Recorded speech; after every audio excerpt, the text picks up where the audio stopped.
All right, guys, so we got legs on the menu today.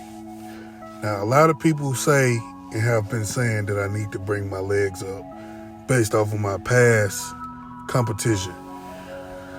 Honestly, legs are one of my best features, legs and back. Like as I stated before, we dieted down too hard, and my legs and my back suffered the most. So basically my two most dominant body parts suffered the most. My legs really.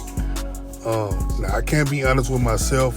Hamstrings are underdeveloped and do need to be brought up, which is why I'm starting this workout with hamstring movements. I've always been a big squatter. I never really focused on hamstrings. That's just me being honest with myself and with you guys. So moving forward, this improvement season, I'm definitely going to focus on hamstrings. And as you can see, it's slow and controlled. Really control the negative. Feel a contraction at the bottom of the movement. I'm showing you guys different angles to show you guys the control and the form of the movement.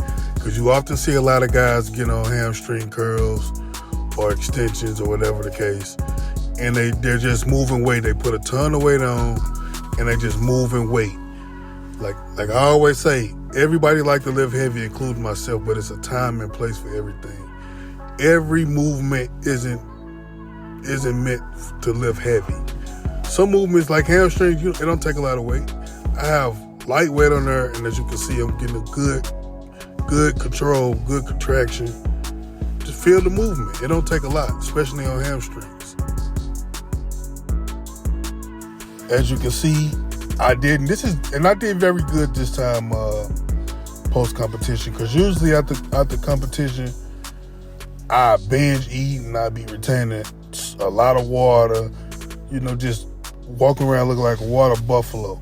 I did really good this time around. I guess with time comes experience, and the more you do it, you're more seasoned. Because I did enjoy some good foods for about 3 weeks. I'm behind on videos, by the way. But I did enjoy some good food for about 3 weeks, but it was balanced.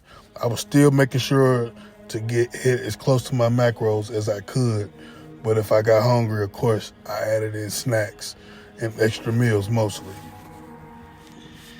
Early on in my bodybuilding career or journey, I didn't quite understand the importance of reverse dieting, which a lot of people don't. A lot of people make this mistake, and this is why I enjoy making YouTube content, because I'm able to put people on game and make people aware of things that I wasn't aware of when I first started my journey.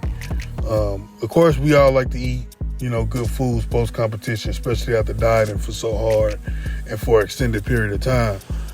But your body is so ready to grow post-competition. Like, you can get away with a lot depending on your genetics, your body type. Key thing is learning what you can and cannot get away with.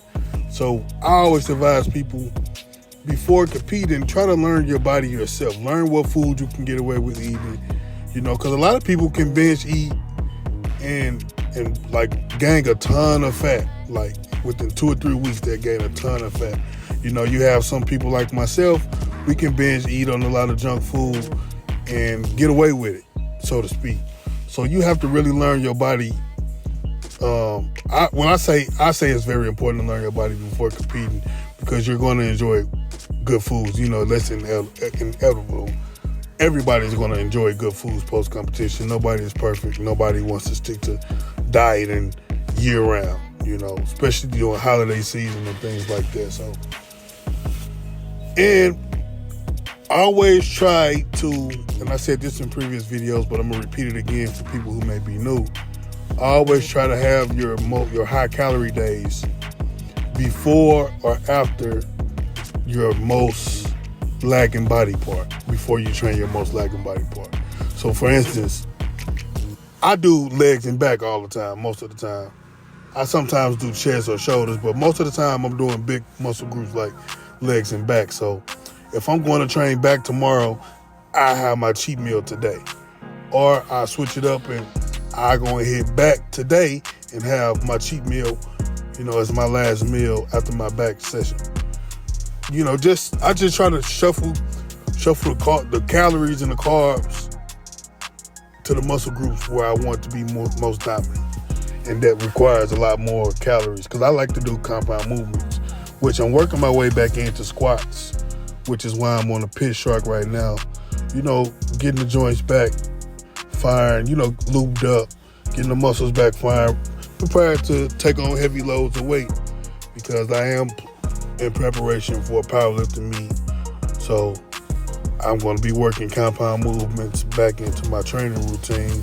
So this is why I'm on a pit shark, because this is about, to me, in my opinion, this is as close to a squat as a barbell squat that you can get to when it comes to the stress on the legs. And it takes away from the tension on the back, which I don't really have issues with putting the bar on my back. But this is a great movement if you do it correctly. If you notice, I'm squatting. I'm not pulling myself up with the handle. And I'm showing 3 different angles to show you guys to actually squat. Control the movement down and stand up with it. Don't pull yourself up. You often see a lot of people pull themselves up, which is taking away from the movement. You're not going to build muscle or strength pulling yourself up with your hands. It is a leg movement. Let's not forget, it's a leg movement. So as you can see my hand placements, I'm constantly moving my hands to keep myself from pulling up. Naturally, you're going to want to pull yourself up because you kind of lose balance. But just try to remind yourself during your set that it is a leg exercise, not a back exercise, not a pulling exercise.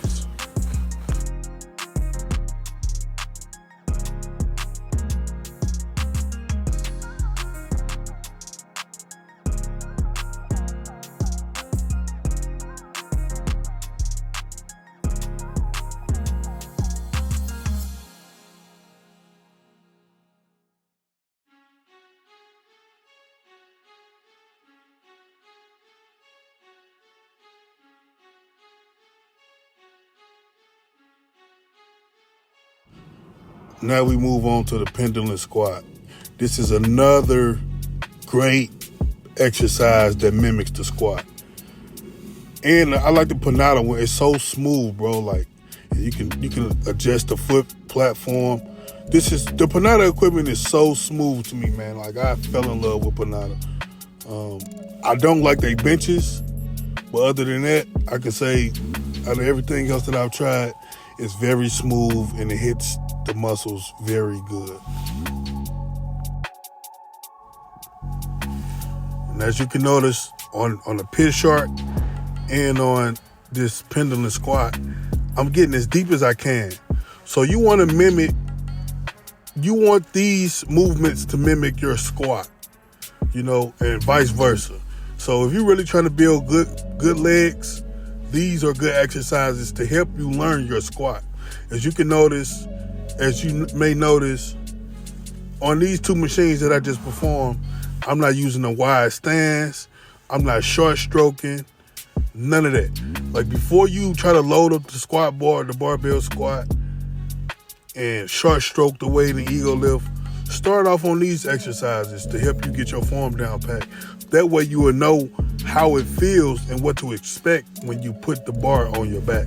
Because a lot of people short stroke, have wide stances to shorten the range of motion, and things of that nature. Keep in mind, the stronger the muscle, the more weight you can build. The bigger the muscle, the stronger you can get. If you build your muscle correctly.